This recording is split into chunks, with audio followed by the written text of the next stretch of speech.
சென்னை கிண்டி அரசு பல்நோக்கு மருத்துவமனையில் மருத்துவர் பாலாஜியை கத்தியால் குத்திய சம்பவம் தொடர்பாக விரிவான விசாரணை நடத்த முதல்வர் மு.க.ஸ்டாலின் உத்தரவு.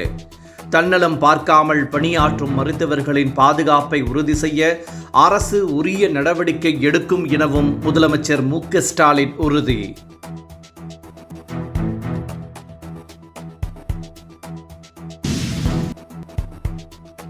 அறநிலையத்துறை சார்பில் 190.40 கோடி மதிப்பிலான முடிவுற்ற மற்றும் புதிய திட்டப்பணிகளை முதலமைச்சர் மு.க.ஸ்டாலின் காணொலி வாயிலாக தொடங்கி வைத்தார்.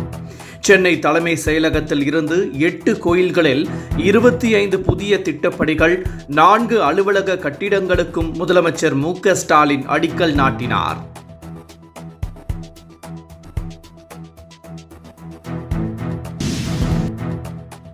அரசு மருத்துவமனையில் மருத்துவர்களுக்கு கூட பாதுகாப்பு இல்லாத அவலம்.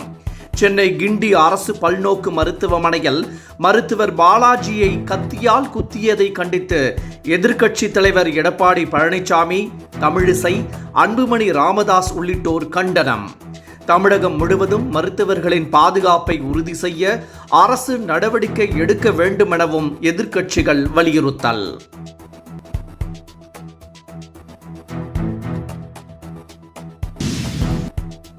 வெங்காயம் விலை குறைந்துள்ளது, வெங்காயம் விலை உயர்ந்துள்ளதாக மக்களிடம் பதற்றத்தை ஏற்படுத்தாதீர்கள்.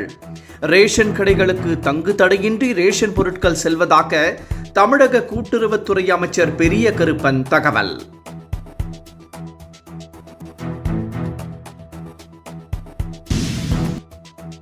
தஞ்சை அருகே மாணவர்கள் வாயில் டேப் ஒட்டப்பட்ட விவகாரத்தில் தலைமை ஆசிரியர் உள்ளிட்ட 3 ஆசிரியர்களை பணியிட மாற்றம் செய்து உத்தரவு.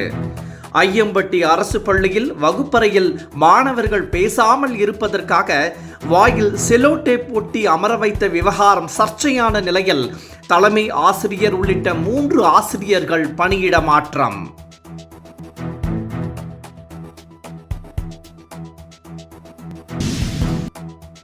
செங்கல்பட்டு, காஞ்சி, கள்ளக்குறிச்சி உள்ளிட்ட 12 மாவட்டங்களில் இன்று கனமழைக்கு வாய்ப்பு.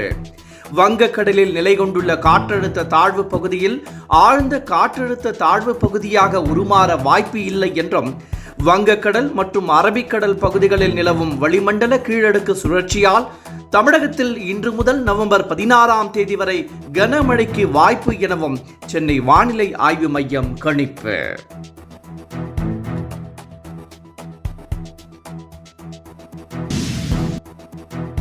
குற்றம் சாட்டப்பட்டதால் அவரது வீட்டை புல்டோசரால் இடிப்பது சட்டவிரோதம். சட்டத்தை கையில் எடுக்கும் அரசு அதிகாரிகள் மீது கடும் நடவடிக்கை எடுக்க வேண்டும் என உச்சநீதிமன்றம் பரபரப்பு உத்தரவு. உச்சநீதிமன்றம் வகுத்துள்ள நெறிமுறைகளை மாநில அதிகாரிகள் தன்னிச்சையாக மீறக்கூடாது என்றும், யார் குற்றவாளி என்பதை அரசு அதிகாரிகள் முடிவு செய்ய முடியாது, நீதிமன்றம்தான் முடிவு செய்யும் என்றும், உத்தரப்பிரதேசத்தில் குற்றம் சாட்டப்பட்டவரின் வீட்டை புல்டோசரால் இடித்ததை எதிர்த்து தொடரப்பட்ட வழக்கில் உச்சநீதிமன்றம் எச்சரிக்கை.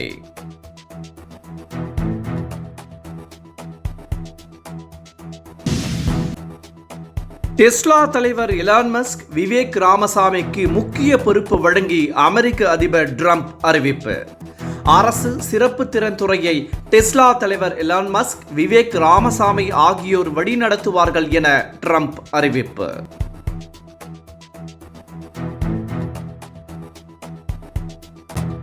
மை இந்தியா 24/7 முக்கிய செய்திகளை உடனுக்குடன் தெரிந்து கொள்ள உடனே சப்ஸ்கிரைப் பண்ணுங்க, பெல் பட்டனை பிரஸ் பண்ணுங்க. என்றும் உங்களுடன் மை இந்தியா.